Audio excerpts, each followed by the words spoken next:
Kenya. Nous remercions M. Huang Sha, envoyé spécial du secrétaire général pour la région des Grands Lacs, pour sa déclaration. Monsieur le Président, les A3 restent gravement préoccupés concernant la dégradation des situations de la province orientale de la RDC et par ses effets sur la stabilité de la région des Grands Lacs. Notre déclaration mettra l'accent sur les 3 domaines qui exigent une attention urgente pour faire face aux causes profondes des conflits dans l'est de la RDC et dans la région. Ces 3 domaines incluent premièrement la poursuite de la menace provenant des groupes armés, deuxièmement le renforcement de la confiance entre les dirigeants de la région et troisièmement la lutte contre l'exploitation illicite des ressources naturelles. S'agissant de la menace représentée par les groupes armés, les A3 sont alarmés par la dégradation de la situation, comme le montre la récente capture par le M23 de la ville de Bunagana dans le nord Kivu. Les A3 dénoncent l'escalade de la violence à Rutshuru depuis le 20 octobre entre les FARDC et les rebelles du M23, qui ont fait au moins 10 morts et des dizaines de blessés. Nous présentons nos sincères condoléances aux familles des victimes et nous exprimons notre solidarité avec les civils touchés par cette violence. Nous condamnons les activités inhumaines et illégales du M23, des ADF, de la Codeco, des FDLR FOCA et de Red Tabara. Ces groupes commettent des atrocités de masse et de... J'essaie de trouver ma page, dit l'orateur, et de graves violations des droits humains. Nous relevons avec préoccupation que certains de ces groupes, en particulier les ADF, ont des liens avec des réseaux terroristes, y compris l'EIL. La menace qu'ils représentent pour la paix et la sécurité régionale exige une riposte régionale robuste.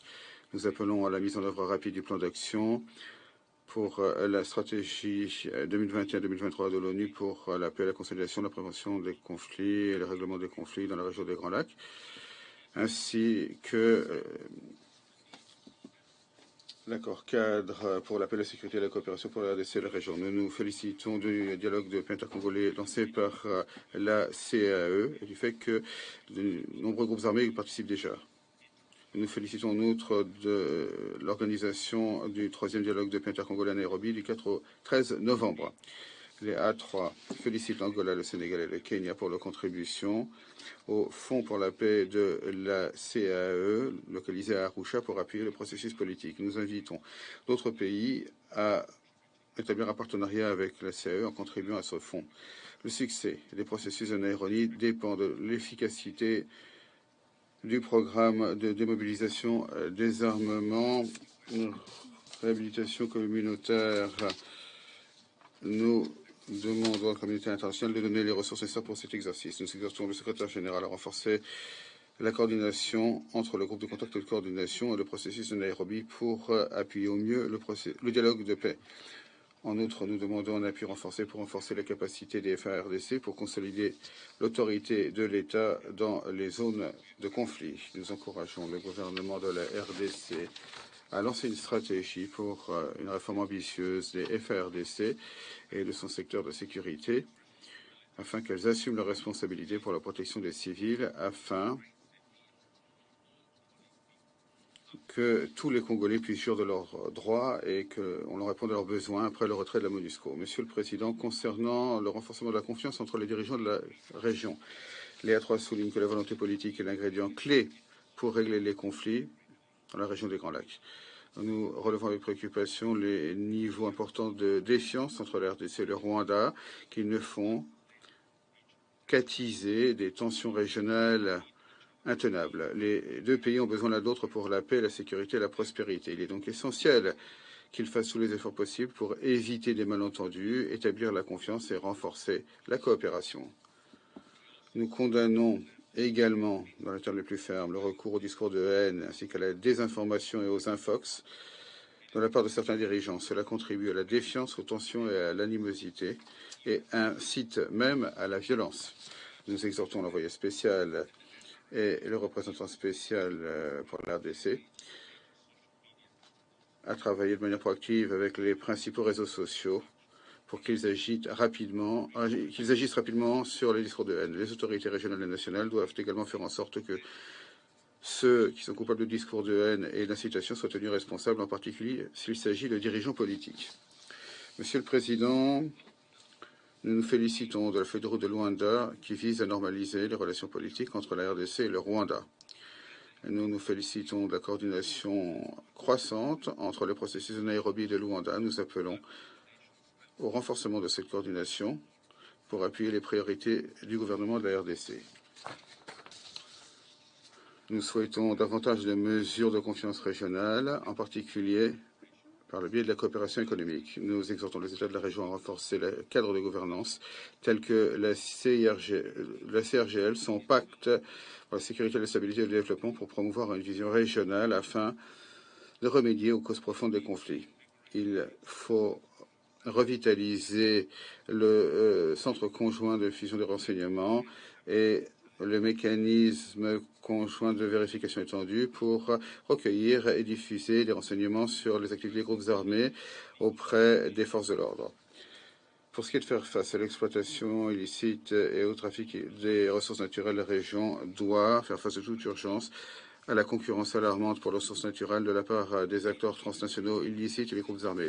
À 3, encourage les États de la région à mettre en œuvre des cadres réglementaires et à renforcer les mesures de reddition de comptes afin de gérer l'utilisation durable des ressources naturelles. Nous exhortons également les États à promulguer les législations et les règles nécessaires contre les conflits d'intérêts. Nous exhortons toutes les entités à l'échelle mondiale qui importent et exportent des ressources naturelles à mettre en œuvre des systèmes de surveillance des minerais des conflits. Nous exhortons notamment les États, et notamment ceux qui reçoivent des ressources minérales de la région des Grands Lacs, à garantir le contrôle, la transparence concernant les flux de minerais et des règles du jeu équitable pour garantir des chaînes d'approvisionnement responsables pour les minerais lors de l'extraction, du transport et de la vente de ressources naturelles.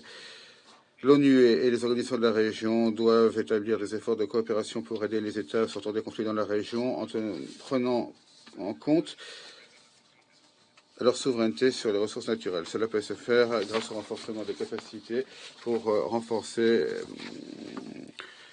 les capacités réglementaires et de maintien de l'ordre sur la base des priorités nationales pour l'utilisation de. Je voudrais remercier l'envoyé spécial Juan pour son exposé, ainsi féliciter de la participation à cette séance du représentant de la RDC, de l'Afrique du Sud, du Rwanda et du Burundi.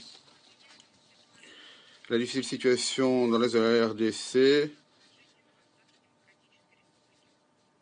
a une influence cardinale, comme on le sait, sur la région des Grands Lacs. Malheureusement, comme ont dit mes collègues, les combats ont repris entre le M23 et les forces gouvernementales.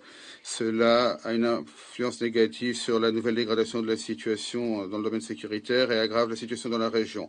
Cela est utilisé à leur fin par les nombreux groupes armés illégaux qui sont présents dans l'est du pays. La dégradation de problèmes déjà graves, ainsi que le fait que cela détourne l'attention de l'armée de la RDC vers la lutte contre le M23 bien armé, cela permet aux autres groupes armés illégaux d'intensifier leurs activités illégales et de continuer à attaquer en toute impunité les civils, à exploiter les ressources naturelles. Dans ces conditions, il est évident qu'une coordination étroite entre les forces gouvernementales et la MONUSCO est plus nécessaire que jamais. Cependant, on comprend bien que l'on ne pourra pas parvenir à une normalisation à long terme de la situation RDC uniquement par des moyens militaires. Il nous faut le dialogue, il faut des mesures efficaces de renforcement de la confiance, la consolidation des États de la région qui doivent comprendre qu'ils ont intérêt à stabiliser la situation dans la région des Grands Lacs. En fin de compte, tous ont à gagner un développement pacifique et durable, une coopération mutuellement bénéfique et du règlement des vieux problèmes. À cet égard, nous appelons à l'intensification des travaux sur l'application intégrale de l'accord cadre pour la paix, la sécurité et la coopération dans l'est de la RDC et dans la région des Grands Lacs. Accord de 2013. Ce travail conjoint exige de la sincérité, la volonté de parvenir à des résultats et le plein attachement aux engagements pris. Nous saluons les importantes décisions, notamment pour ce qui est de la création d'une force régionale, adoptée lors des consultations dans le cadre du processus de Nairobi. Il est important que leur mise en œuvre se fasse avec l'appui de la communauté internationale, en coordination étroite avec la MONUSCO et avec un rôle de chef de file de Kinshasa. Nous saluons également les efforts de maintien de la paix du président de l'Angola, M. Lourenço, et de la CIRGL. Nous considérons que les résultats qualitativement significatifs pour la coopération régionale pourraient être favorisés par la coïncidence des efforts de diverses initiatives. En effet, ils se complètent mutuellement et visent à garantir la paix, le développement socio-économique et la possibilité d'exploiter leur potentiel pour tous les Africains qui vivent dans la région des Grands Lacs. Pour notre part, nous sommes prêts à contribuer à la stabilisation dans la région des Grands Lacs grâce au dialogue et à une coopération constructive entre les pays de la région. Nous souhaitons une coopération fructueuse avec les institutions pertinentes du système de l'ONU et leurs représentants. Nous appuyons les efforts de l'ONU visant à promouvoir la stratégie des Nations Unies pour la consolidation de la paix et la prévention et le règlement des conflits, ainsi que les travaux des agents de l'ONU pour réaliser le plan d'action pour sa mise en œuvre. Nous appuyons pleinement les activités de l'envoyé spécial du secrétaire général Juan visant à établir une coopération entre les États et à concourir aux efforts des acteurs de la région pour diminuer les tensions dans la région des Grands Lacs. Je vous remercie.